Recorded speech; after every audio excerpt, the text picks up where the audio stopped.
Thank you, Alex, for your lovely introduction. It is an absolute honour to present this year's Alison, Chesney and Eddie Killoran Memorial Lecture. And thank you to the City Health International organisers for inviting me. First, my disclosures. I have never received any funding of any kind from a tobacco or vaping product company. Many years in the past, I received consultancy fees from pharmaceutical companies on cessation medications.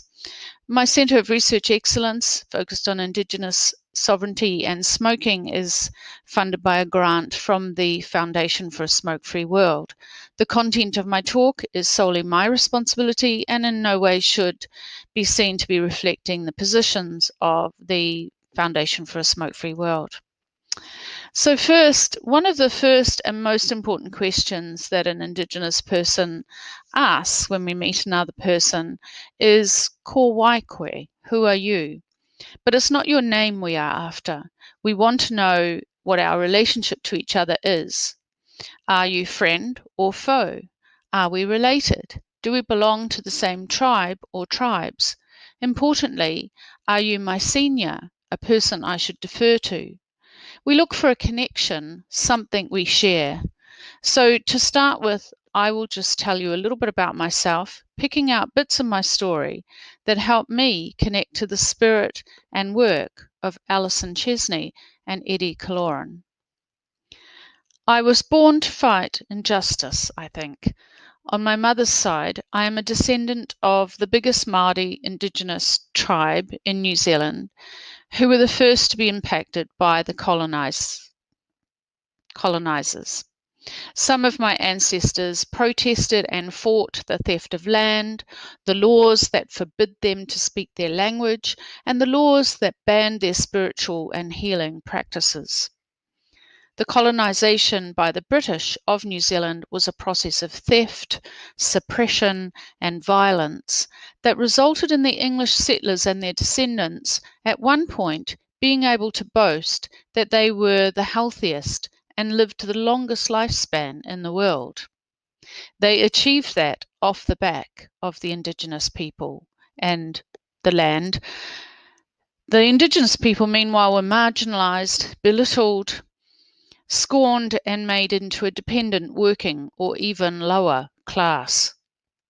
Despite the efforts of the colonizers to assimilate Māori, our Indigenous knowledge, beliefs, rituals and practices were protected, hidden if necessary, and passed on. Generation after generation have and will continue to fight to reinstitute our very different Indigenous viewing of the world.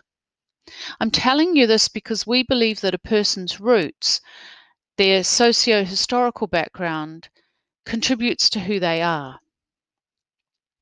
At a more personal level, my father was from a working class English, his father was from England, and his mother was fifth generation English New Zealander. Among many other things, he was abusive and violent towards my mother, occasionally towards me, and more towards my immediate younger sister. I did what a toddler does, what any young child can do when the person in control of your world is a tyrant. I comforted my younger siblings. I feared for my mother. I developed a deep sense of compassion and a distrust of him and an abhorrence of the abusive power. And I have ever since waded into fights where a physically larger bully was attacking a smaller or younger person.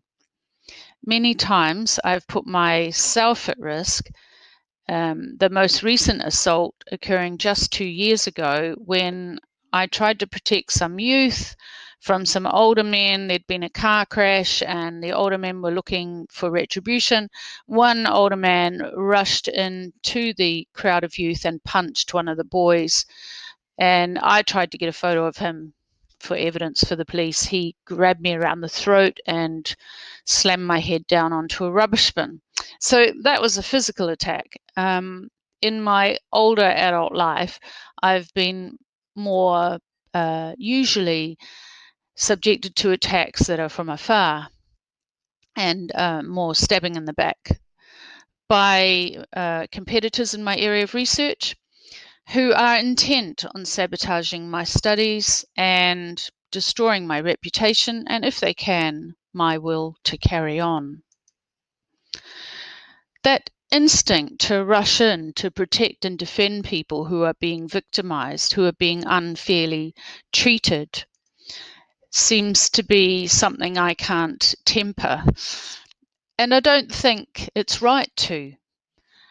Whether it's a single person in a position of power taking advantage of a subordinate, or a group who form a mob to terrorize someone or a class of people, whether it's the government of our day, the members of parliament who seek to elevate their way of life, their religion, and their culture over all others, I'll stand up to any of them.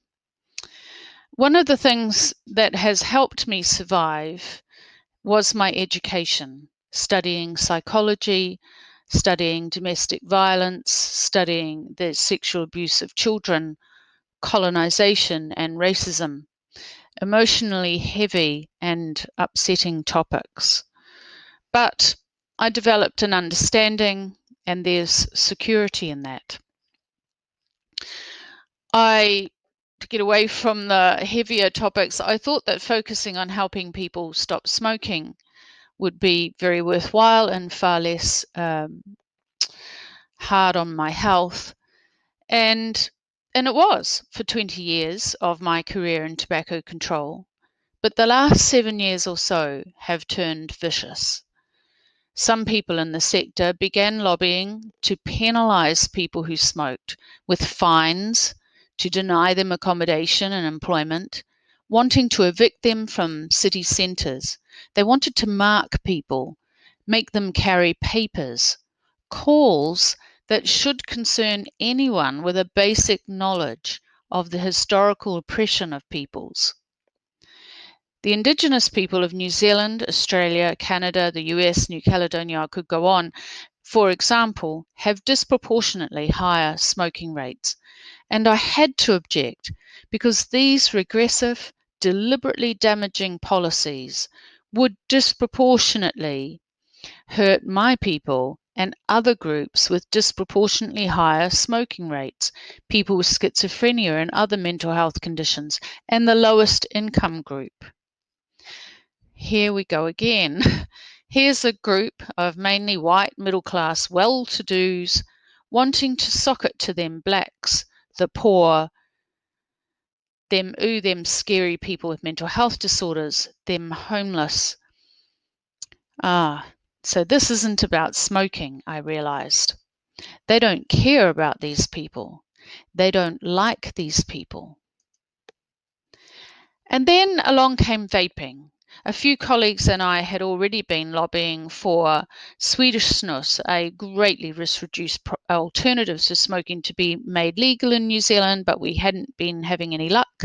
And I just heard last night that we still are not going to get that even with the legalization of vaping. However, vaping, here at last, was a harm reduction product that was taking off among people who smoked, regardless of public health and regardless of tobacco control's opinion or assistance. It was great. But the slay 'em harder, bash them till they quit mob had said no to harm reduction. No, you quit our way or it's the highway. Your choice is quit or die. This just convinced me all the more that what was happening was no longer about public health. There was too much abusiveness internally in the sector and towards people who dared to disagree, as well as towards people who smoked and vaped, the people we were supposed to be trying to help. This is another thing that helped me stay resolute. If people have to use abuse and attacks, if they defame you, lie about you, if they manipulate others or threaten others to silence dissent, then you know what they're doing is wrong. one of the spiritual resources Indigenous people had and still have that colonizers needed to destroy was our beliefs and practices that enabled us to discern right from wrong, truth from lie, integrity from corruption. At the beginning of my talk, I said the most important question we ask when we meet someone is, who are you? This is just an everyday example of one of the ways we seek to discern a friendly from someone out to steal from us or hurt us. Meeting face to face was another important practice because it gave us the opportunity to get a better sense of a person. We call it their ahua, their character. Face to face, you have more clues to watch out for, and spiritually, there are more signs. You know, the feeling you get when your instinct about a person kicks in. We had a lot of cultural and spiritual protocols and practices that helped us protect ourselves and our families and our culture. An important piece of advice that helped me along the way was uphold your own tikanga. Tikanga are tribal protocols, or you could say principles, values. It's like your system of ethics. Firstly, you have to know what your tikanga is. You have to have some principles and ethics. And after 30 years almost in this business of public health, I'm sorry to say some people in public health have no ethics when it comes to what they are willing to do to people, to bend them to their will, to make them obey. Science is a system of ethics. There are research ethics, there are professional ethics, and rules of behavior. And when professors do not abide by those ethics, for example, sexually harassing a student, that's a breach of professional ethics. Defamation is a breach of professional ethics. Appropriating science, for example, conducting a non-scientific opinion survey of a highly select sample of your colleagues and writing it up and presenting it as a scientific work with the intent being only to manipulate policy analysts and politicians. This isn't science. It's not evidence. It's simply a lobbying tactic. It used to be called propaganda. One of the negative consequences of this kind of advocacy research, we call it, these so-called studies or market research that are written in the language of a scientific study but methodologically are flawed, is that science itself gets eroded. Students should be taught to discern between a rigorous study and a piece of work that sounds like it's research. But so much of the shoddy not science has now been published that it's normalized the new genre, and the new generation of scientists are not questioning the lack of rigor, the glaring researcher bias. Well, it's okay as long as they write what the limitations are in the paper, right? We are well into an era now of overconnectedness, the Internet of all things, having public profiles on several professional and social media platforms. There has been an equalizing effect. Now anyone, regardless of qualifications or experience, can blog about any topic. This has worked well for the vaping community, who via face-to-face and online peer support have largely driven the mass exodus of people from smoked tobacco to vaping the greatly risk-reduced nicotine e-liquid. But poor old public health, stuck in the past, can't get a word in. I've been collecting tobacco control papers over the years that discuss how it was getting harder and harder to get the message across. There was too much competition. How do you get cut through? What do you do when the media is sick of the same old smoking kills message?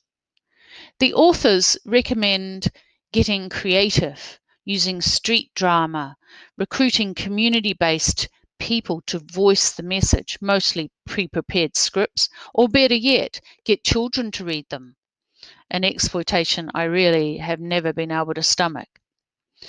We had to get louder, be more shocking, use blood and gore, show people with their throats half eaten away with cancer. We had to exaggerate the ill effects of smoking. We had to come up with something new all the time, latch on to topical events like recently, like COVID. Somehow get your message attached to these, whatever's getting coverage. Create days like World Smoke Free Day. We had to become celebrities in our own right, celebrity scientists. We had to get on TV. We had to get XXK plus numbers of followers on social media. For some, the pursuit of sainthood or celebrity and fame has become more important than whatever reduction of disease they originally signed on for. Just as an example, one prominent Anglo-Western professor of nutrition in New Zealand likened himself and his colleagues to Mahatma Gandhi.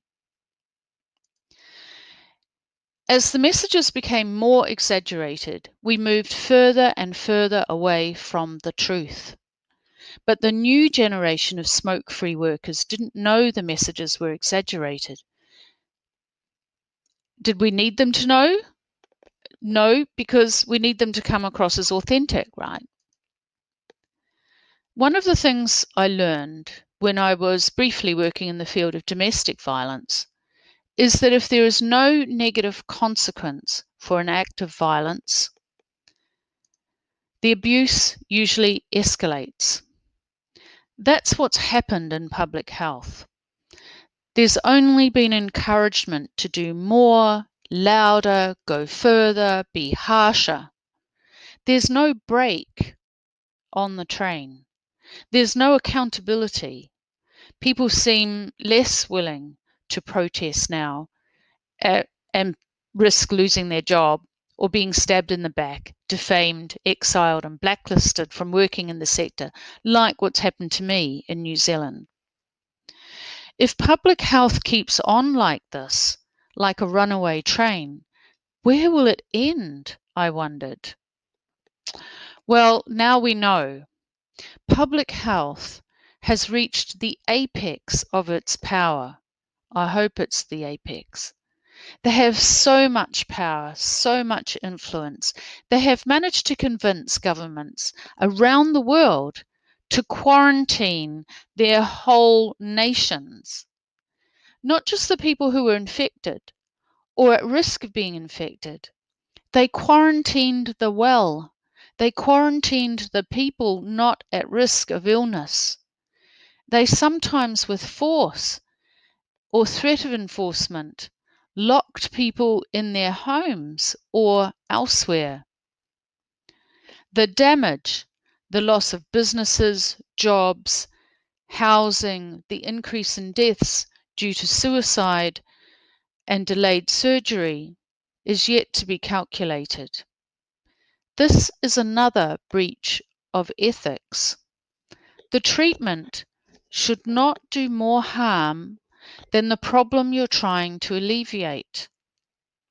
Laws passed under urgency during lockdown have handed police unfettered powers to come into our homes without a warrant, to stop, question and detain anyone, anywhere, even in a supposedly democratic society like New Zealand.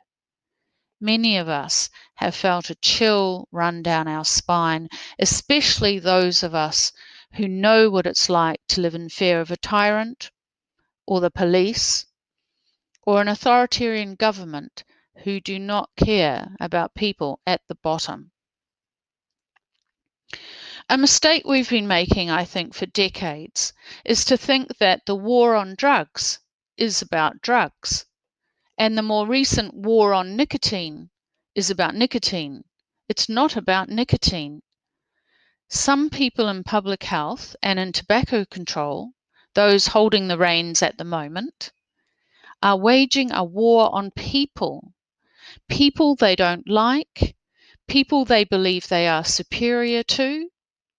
They will weaponize anything to brand people wrong, be it the color of your skin, your sexuality, your religion, or ethnicity.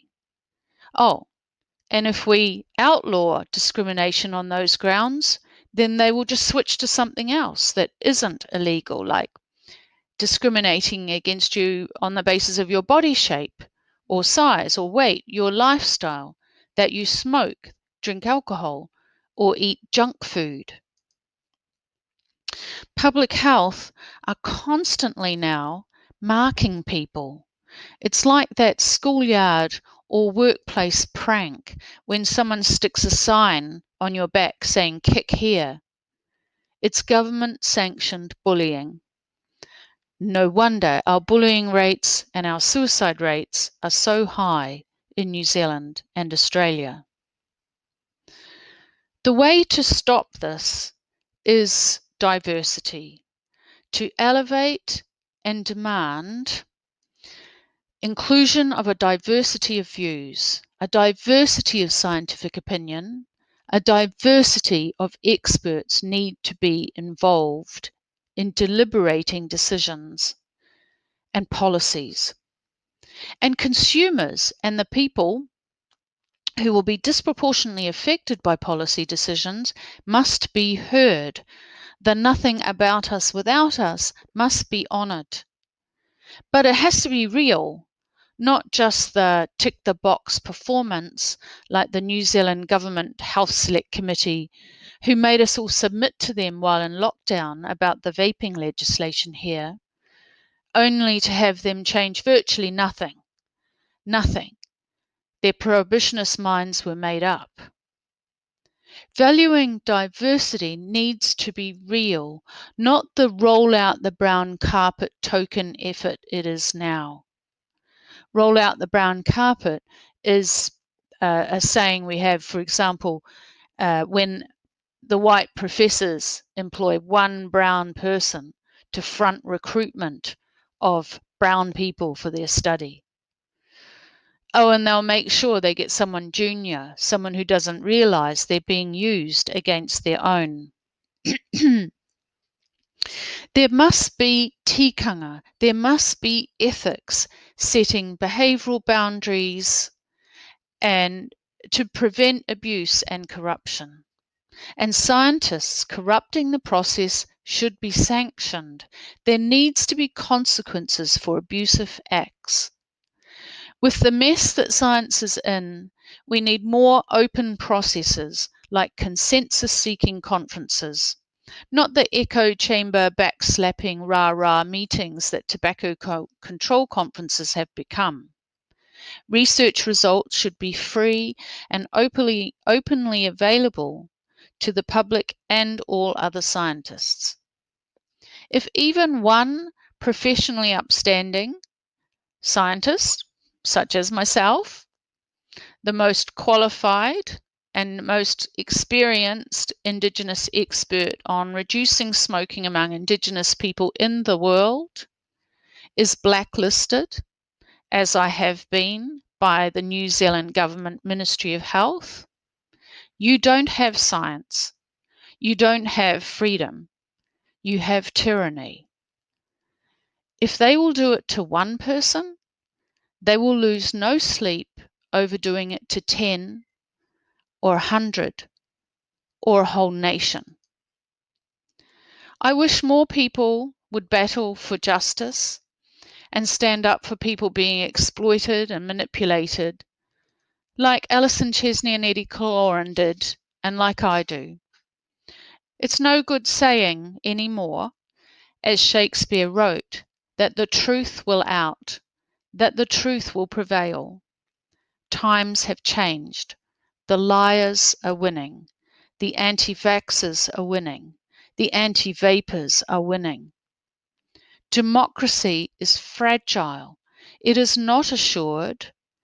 The atrocious and unscientific abuse of power many of our governments have just exercised should be all the evidence you need to question more, critique so-called scientific claims, help restore our right to debate without fear of abuse, help restore my right as a scientist, and therefore everyone's right, to conduct our research and publish our research results.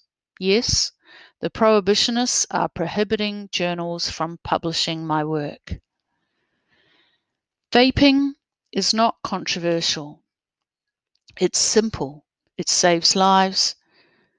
It's harm reduction. The corruption and suppression of science, manipulating politicians, lying to the public, that's what should be controversial. Thank you very much.